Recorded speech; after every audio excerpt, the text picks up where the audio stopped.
Alô galera, meu nome é Felipe Ribeiro, professor de Filosofia das Organizações da FRJ. Estamos aqui caminhando na praça no Rio de Janeiro para a gente bater um papo sobre o identitarismo. Qual o problema do identitarismo? Por que a esquerda hoje consegue se organizar mais em torno das pautas identitárias do que em torno das questões trabalhistas? A gente sabe, por exemplo, que a MP da liberdade econômica acabou de ser um grande golpe, mais um golpe contra o trabalhador. No entanto, a grande repercussão do mês, considerar que o mês passado e do mês presente, agosto e setembro, é a proibição do Crivella das revistas LGBT. Proibição essa que claramente tem a ver com o jogo eleitoral do ano que vem. Crivella, ele quer desviar a discussão dos nossos problemas econômicos para uma discussão na qual ele se beneficia, que é a discussão moralista, a discussão ele sim versus ele não. Então, por que hoje a esquerda ela se mobiliza mais em torno das pautas identitárias? A minha questão é que existe uma coisa positiva e uma coisa negativa nisso aí. E é errado a posição da esquerda, tanto aquela conservadora que acha que tudo é uma questão de luta sindical e luta de classes no velho sentido, no sentido lá do século passado, ou até mesmo do que levou o PT ao poder, como também um equívoco ignorar totalmente as questões de classe e acreditar que o identitarismo seria a nova classe, ou seja, a nova forma de fazer oposição às formas de opressão e dominação. Por quê? Porque de um lado o movimento sindical hoje ele está em crise por uma questão econômica. As grandes empresas, as grandes empregadoras do passado, onde estavam os grandes sindicatos, hoje seguem um modelo pós-fordista de produção. Então até os próprios retrocessos que a gente tem nas leis trabalhistas, elas se dão em grande parte, por causa do enfraquecimento dos sindicatos e a necessidade das empresas se reestruturarem. E esse mesmo modelo pós-fordista cria empresas como as editoras que financiaram a distribuição dos livros LGBTs para divulgar uma grande ação de marketing feita pelo Felipe Neto, que é ao mesmo tempo um ato de resistência a uma lei injusta, uma decisão injusta do prefeito Crivella, mas também uma ação de marketing. Politicamente, no entanto, a esquerda não tende a ganhar com esse tipo de polarização. E isso por quê? Não apenas porque o trabalhador do povo tende a se identificar com as visões tradicionais que hoje a igreja evangélica encarna e defende, mas também porque muitas vezes essas discussões identitaristas, elas se encerram, o que caracteriza ela como identidade é que elas se encerram naquela segmentação. Quando a gente segmenta como gay ou hétero, homem ou mulher, branco ou negro e etc., a gente não está apenas mostrando as injustiças, preconceitos, discriminações, os processos de exclusão que estão ligados a essas distinções. A gente também fala de uma diferença que se estabeleceu entre as pessoas, não pelo caráter delas, mas sim por uma estrutura que se beneficia desse tipo de distinção, dessa diferença, como o Jacques Derrida gosta de falar. O que eu estou querendo dizer para vocês aqui, então, é que o grande equívoco do identitarismo é acreditar que é o caráter da pessoa que estabelece a diferença. Não é o caráter, não há um caráter do negro, não há um caráter da mulher. Como diria Simone de Beauvoir, não se nasce mulher, torna-se mulher. Não há um caráter do gay. A identidade ela se equivoca por acreditar e por buscar isso e se perde nessas divisões.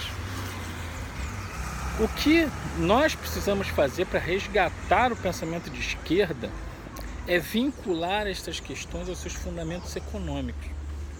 Nós precisamos entender que essas diferenças não se dissociam das estruturas de mercado que exploram e incentivam essas segmentações. A gente não pode ignorar que o desenvolvimento econômico nacional requer uma isonomia, uma igualdade de oportunidades que leve em questões os fundamentos estruturais que estão por trás dessas diferenças. Quando a gente fala de homem e mulher, não se trata, portanto, simplesmente estabelecer uma competição no mercado de trabalho para ver quem produz mais. Isso a gente está sendo liberal, estamos sendo neoliberais. Nós não estamos sendo inclusivos.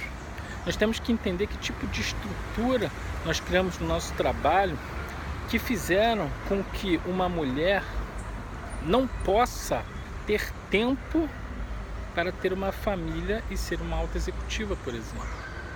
Porque o nosso sistema, só tocando nesse ponto, só para ilustrar, nosso sistema se construiu de uma tal maneira que a mulher ficava na casa o tempo inteiro, dedicada à família, enquanto que o homem ficava no trabalho o tempo inteiro, dedicado a prover a família.